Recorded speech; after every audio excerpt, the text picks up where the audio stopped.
Porque no nosso quadro aqui da Unimed Costa Oeste, né, estamos recebendo o médico reumatologista conveniado da Unimed, Dr.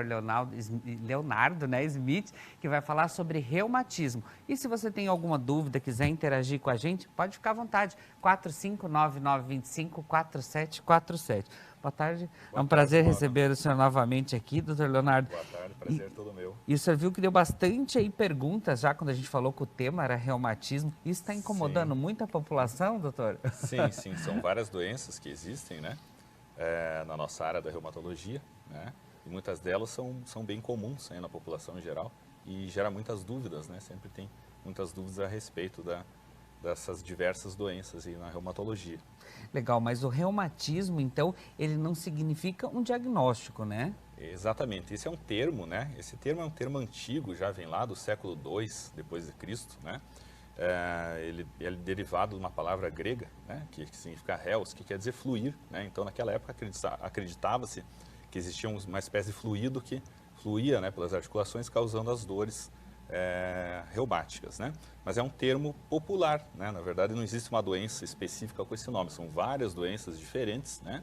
Que a população, né, popularmente chama tudo isso de reumatismo, mas existem inúmeras doenças diferentes, né, que devem ser diagnosticadas separadamente, porque os tratamentos também são diferentes. Então, nós podemos aí classificar, né, essa doença, porque ela usa também vários termos, né, a partir do reumatismo ali, né, doutor? Exatamente, existem várias doenças, vários grupos de doenças diferentes, né? Algumas são classificadas como as doenças osteodegenerativas, como é o caso da osteoartrite, né?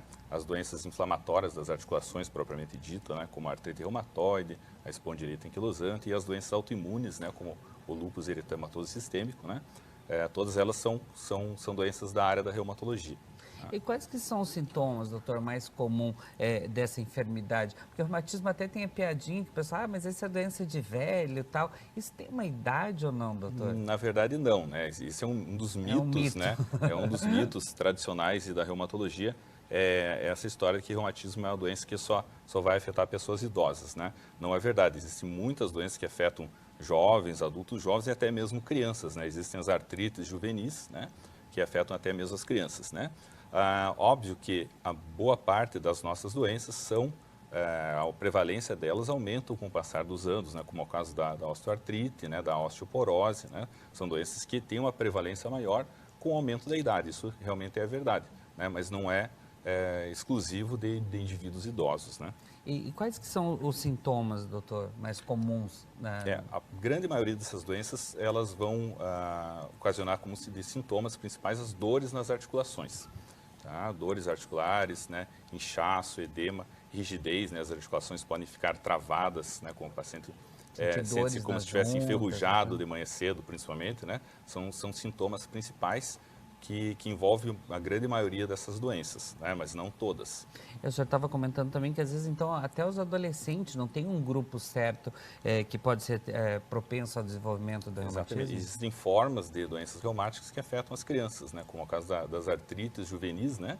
São doenças parecidas, até de certa maneira, com a doença do adulto, né? Mas existem grupos de doenças que afetam crianças e também os adultos, né? Os adultos jovens, né? Principalmente as doenças autoimunes, como o lúpus eritematoso sistêmico, né? A própria artrite reumatoide pode afetar adultos e adultos jovens, né?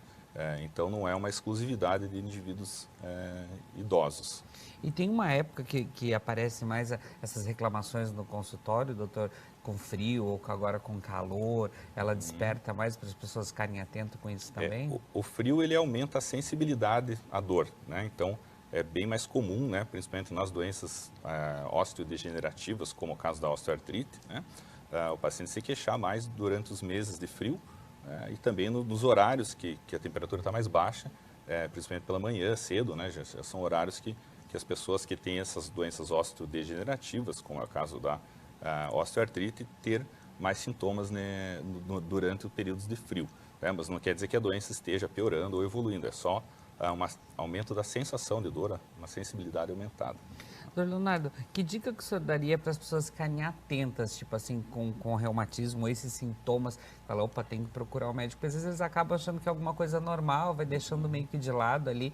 Eu acho que quanto mais você vai esperando, vai complicando até para você ter uma melhora, uma resposta rápida no tratamento. Exatamente, né, Mauro? Quanto mais precoce o diagnóstico dessas doenças, o tratamento é muito melhor, né? Você consegue evitar danos, sequelas, nas articulações no futuro, né?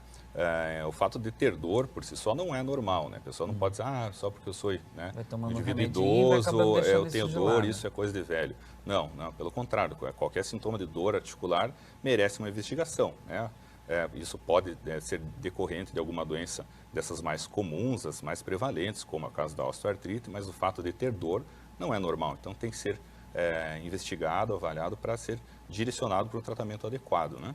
Legal, olha só, então, e se você tem alguma dúvida sobre esse assunto também, quiser interagir com a gente, mandar alguma pergunta, o doutor vai continuar com a gente aqui no segundo bloco, né? Você pode mandar a sua pergunta através do nosso WhatsApp, que é o 4599254747, que o doutor vai estar tirando nossas dúvidas aqui também, vou deixar o contato dele, de repente ficar com alguma dúvida aí, quiser entrar em contato com o doutor, lembrando que ele atende pela Unimed, né? Esse quadro é patrocinado aqui pela Unimed Costa Oeste. Estamos de volta e nós vamos continuar aqui o nosso bate-papo com o médico reumatologista, né, Dr. Leonardo. E você pode interagir com a gente mandando sua pergunta. E hoje o nosso tema é reumatismo. Se você tem dúvida, quiser interagir com a gente, ó, 4599254747. Lembrando, né, que esse quadro é patrocinado pela Unimed Costa Oeste. Também vou deixar ali os contatos do doutor. De repente, se você quiser ver algum assunto relacionado a isso também, pode mandar para o doutor ou encaminhar para a nossa produção, que pode ser o tema do nosso próximo bate-papo aqui com o Dr. Leonardo. Mas, Dr. Leonardo, dentro do reumatismo, como a gente falou, tem vários segmentos aqui. A Márcia de Cascavel, ela diz que sente muitas dores nas juntas. Isso está ligado ao reumatismo também? A Márcia não mandou a idade dela, porque daí a gente já podia ter uma ideia ali também, né? Exatamente. Sim, realmente, se ela tem dores, né, isso tem que ser investigado, né? Vale a pena lembrar, Mauro, que as dores nem sempre são nas articulações. A pessoa pode ter os chamados de reumatismos de partes moles, que a gente chama, ou seja, são estruturas ao redor das articulações que também podem ser afetadas. As cartilagens ali, doutor? Isso já seria na articulação, a cartilagem, né? Mas existem outras estruturas, como os tendões, as bursas, né? Que podem ser inflamadas, né? Que a gente chama de bursites, né? Ou as tendinites, tendinopatias, né? São estruturas que ficam ao redor das articulações, né? Que também podem ser alvo de inflamação e também provocar dor, né? Então, nem sempre a dor vai ser localizada em cima da articulação, mas ela pode estar nas estruturas ao redor. Isso também pode ser causa de sintoma, né? E existe alguma causa para o aparecimento dessas inflamações específicas, doutor? Então, muitas dessas causas podem ser de doenças reumáticas, propriamente dita, né? As doenças inflamatórias articulares, né? Como a artrite reumatoide, espondilite anquilosante, elas podem também fazer alterações nos tendões, né? As tendinites, tendocinovites, bursites, né? Ou também serem de origem que a gente chama de mecânicas, né? Ou seja, o paciente que faz uma atividade de repetição, às vezes, faz algum movimento de repetição de forma errada, ele pode ter uma sobrecarga, né, desses tendões, dessas bursas, né? As bursas são como se fossem bolsas de líquido que nós temos elas normalmente, né, para que facilite, né, o deslizamento desses tendões, né, e dessas estruturas periarticulares, né, ao redor das articulações, né? Isso pode ser alvo de inflamação se o paciente utilizar essa articulação de forma errada ou se ele tiver uma sobrecarga, né, nessas articulações, pode ter esse tipo de inflamação também. Doutor Leonardo, o senhor falou bastante aí das bursites, né? Eu queria então que o senhor explicasse um pouquinho para a gente, porque elas entram então nesse grupo do reumatismo também. Exatamente, elas são classificadas nessa parte de reumatismo de partes moles, né? Junto com as alterações tendíneas, né? Então, como eu falei, são bolsas líquidas que nós temos, né, normalmente, né? Elas não são inflamadas naturalmente, mas podem realmente sofrer uma sobrecarga, né? E causar, né, uma inflamação e, consequentemente, a pessoa sente dor, né, nessa estrutura chamada bursa, né? O nosso telespectador está interagindo ali. Boa tarde, eu tenho artrite reumática. Já fazem 4 anos que estou em tratamento, tenho muitas dores nas articulações. Agora começou dores nas costelas, principalmente do lado direito. Às vezes falta até ar. Mesmo em tratamento, isso acontece, doutor? É a Vera Pedroso de Toledo que mandou essa pergunta. Às vezes, mesmo sob tratamento, o paciente pode ter períodos de piora, né, e períodos de melhora, né?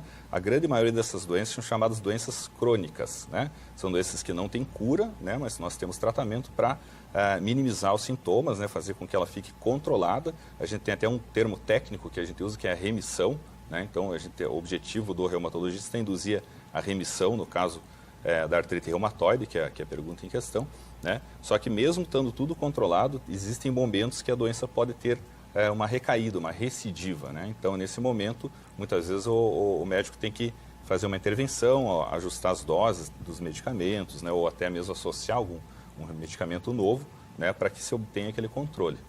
Legal. Obrigada aí, Vera, pela audiência também. Tem mais pergunta lá. Boa tarde, doutor Leonardo. Olha lá, o doutor Leonardo é um ótimo médico. Fiz tratamento com ele por muito tempo. Super recomendo para as pessoas que precisam de tratamento. Sou a Cirlei da linha Boicaé de Toledo. Obrigado, Cirlei. Tá vendo? Que é muito bom esse retorno também, sim, né, doutor? Sim, sem dúvida. Paciente Obrigado, que Cirlei. faz o tratamento e voltam lá. Tem mais perguntas lá. Tenho dores, doutor, nos meus tornozelos e sinto inchaço. Pode ser reumatismo? Porque também já passei por uma hanseníase há quase 6 anos. É a Marlene. Uhum. Tem uma ligação ali, doutor? Às vezes pode ter, né? A hanseníase é uma doença infecciosa, né? Tratável, né? Muito prevalente aqui no Brasil, né? E mesmo após tendo sido feito o tratamento, existem algumas reações, né? Essa doença específica e outras também, doenças infecciosas, podem causar quadros reacionais. A gente chama até de artrites reativas, né? Ou artropatias reativas ou reacionais, né? Então, é um quadro de dor ou de inflamação articular que pode vir mesmo anos depois da pessoa ter tido aquela doença inicial, né?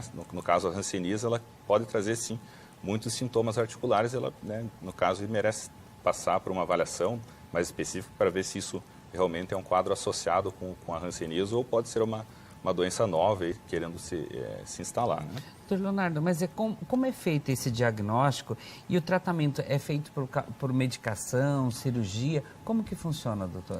Exatamente. No geral, assim, as doenças, né, reumáticas, a maioria dos diagnósticos são clínicos, né? Ou seja, através da anamnese, que é a conversa que o médico tem com o paciente, do exame físico, né?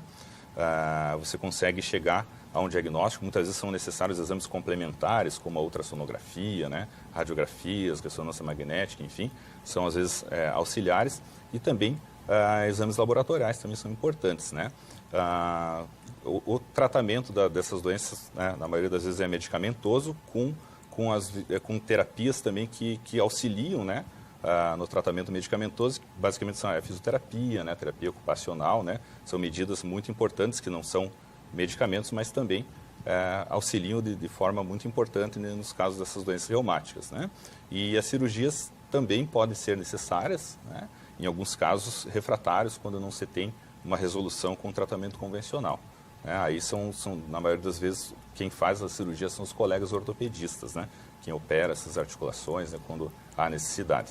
O Marcos Campos de Cascavel, ele perguntou, doutor, se essa doença é mais comum em atletas ou pessoas que realizam repetição de movimento, exercícios, academia, isso acontece muito também? Aí a gente entraria mais naqueles reumatismos de partes moles, né? Alguns tipos de processos inflamatórios, né? Ao redor das articulações, as tendinites, as bursites, realmente podem ocorrer mais, né, em indivíduos que utilizam demais, sobrecarregam as articulações, né? Isso realmente pode ocorrer nesse grupo em especial. Legal.